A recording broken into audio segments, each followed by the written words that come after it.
In today's video, I'm going to teach you how to remove background in Clipchamp. First, open Clipchamp in your browser. On the home screen, click Create a new video to start a project. Import the video or image you want to work with, then drag it from your media library onto the timeline at the bottom. This places your clip in the sequence so you can edit it. Next, click the clip on the timeline to select it. You'll know it's ready for editing when it's clearly highlighted. Keeping the correct clip selected is important because all the changes you make will apply to whatever is highlighted. There are two ways to remove the background. The first is the AI background removal tool, which is great if you didn't shoot with a green screen. With the clip selected, look to the right-hand panel and open the Effects tab. Find Background Removal or Remove Background and turn it on. Clipchamp will analyze the video and automatically cut out the background.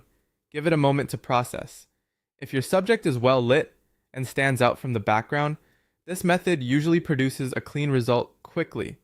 If any edges look imperfect, don't worry, you can refine things shortly.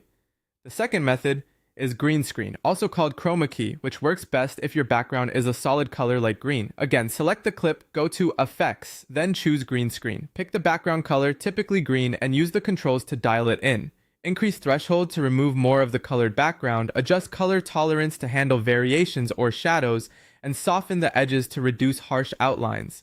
Make small adjustments and watch the preview so your subject remains natural and intact. Now add a new background. Browse stock videos, images, or backgrounds inside Clipchamp, or upload your own.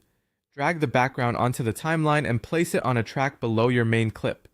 Layers on the lower tracks appear behind your subject, so you'll instantly see them composited together.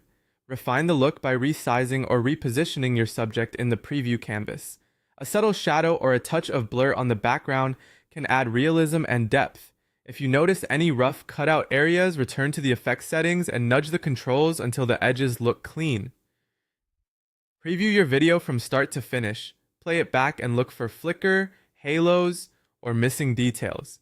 If something feels off, pause, tweak the effect, and preview again. When you're happy, click Export. Choose a resolution. 1080p is a solid choice for most projects, and export your file. Save the download and you're done. Your subject now sits seamlessly in front of a brand new background.